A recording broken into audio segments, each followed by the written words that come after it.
tumenye twirinde coronavirus. Inshuti wakunze ubwo bw'intara ya Gitega, reka tubahe mwiriwe canke mwaramutse bivanye naho muherereye, tunga tubaha ikaze makuru kuri no munsi mushikirizwa n'ubwo bw'intara ya Gitega. Tumenye twirinde coronavirus. Ihadawe amafaranga y'amarundi angana miliyoni 2 niyo mugwi w'intara urije kubahiriza ibiciro uhejeje guca umudandaza akaba no buranguza inzoga za Braludi Amedeni Yuhire kuri wa 24 Nyakanga mwaka 2021 aho yafatanwe ikazi 50 z'inzoga zo mu bwoko bwa Amstel ndende yanyegeje ku mutumba wa Bwoga yazaragurisha ku ibeyi irenze ayikaziye ya Amstel ndende yayiranguza amafaranga 2024 yateza kuyiranguza ku giciro cashinzwe na Braludi kingana n'ibihumbi 20 n'amafaranga 800. Serge Sabukunze umuhanuzi w'umuteri w'intara ya Gitega ajejwe iterambere aratubwira ko ico gikorwa cagenze.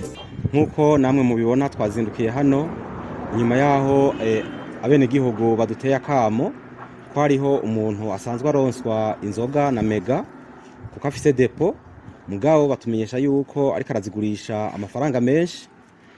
Murabona duheje gufata amakazi yashika 50 ya Amstel yarasanzwe yarakwiye kuranguzwa ibihumbi 20,800 ariko nkuko mwavyiboneye umudandaza akaba yariko arazidandaza ibihumbi 24.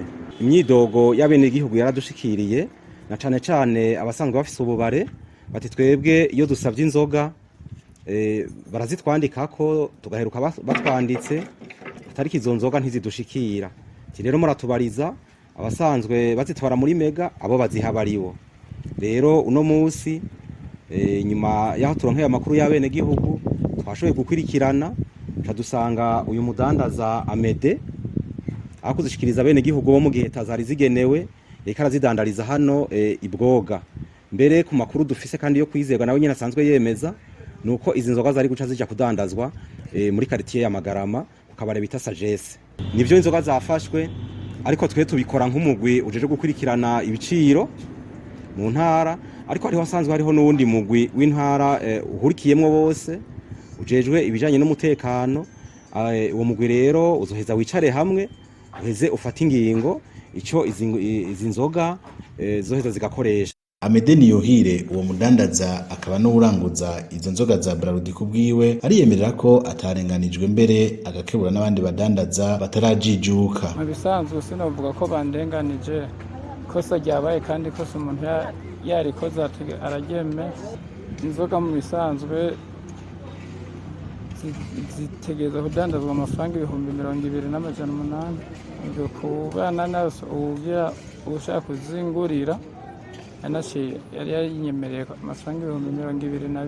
Anene nifuza yuko ivyo bitosubira nko kunshikira cyangwa yuko ari ubundi vyoshikira cyangwa ko ntanga impanuro nko basanzwe yo bagomba koresha umutima yuko yo bihagarika. Umuhanuzi w'umutari w'intara ya Gitega ajejwe iterambere akamenyesha ko intwaro itazigera idebukirwa mu gutuza no kurandurana n'imizi iyo ngeso y'abadandaza badashaka kuja ku murongo mu kubahiriza ibiciro nkuko bisabwa na leta mvyeyi leta nkozi. Nta gahengwe tuzigira duha umuntu numwe asanzwe afise akagatima kabi kuko amarika arashaka inyungu irenze kuyo yagenewe. Tuzigira tubihanganira na rimwe.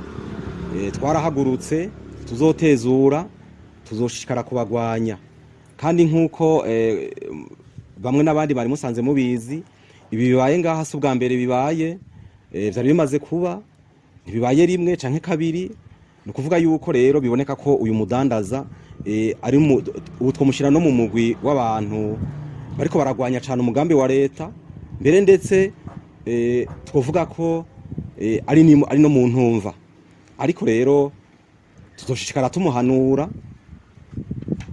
binashobotse dushikare kumuhana mbere tugasaba n'ababijejwe ko udufasha gukurikirana neza ikibazo cy'uyu mudandaza. Baba badandaza b'inzoga Ibwoga canke abene gihugu bo kuri uwo mutumba bashimye iyo ngingo yafashwe n'uwo mugwi kuko bamenyesha ko umwene gihugu kugira aronke inzoga za Amstel ndende vyagorana cane, ayirose naho akayinko kabeyi gahanitse. Abo badandaza bato bato bakaba bamenyesha ko bafukamwa mu nda n'ubwo bubare bwitwa ko bwemerewe kurenza ko amafaranga makeyi kuko bene bwo badatinya kurangura izo nzoga zizimvye bivanye n'abarekuriwe kugurisha ko. Ingingo tuyakire neza cyane kandi turadushimishije kuko ingingo ifashwe hageze kuko izi nzoga zinyobwa na twebwe abenegihugu, ndetse umuntu akifuza n'inzoga anywa ugasanga ntazihari cyangwa ugasanga tuzinywa ku biciro birenze hejuru y'ubwo bunyonyezi. Hari igihe tuzibura, hari igihe tuzironka turinze gufyuka amaso tukazironka ku kabeyi ka cyane karekare, ugasanga nk'ikazi iri gukorera nk'Igihumbi n'atanu abandi nabo bariko barunguka umurengera. Basha murakoze kweri kubona muje kuza murabacunya kugira baze baraduha inzoga ko bitegerejwe.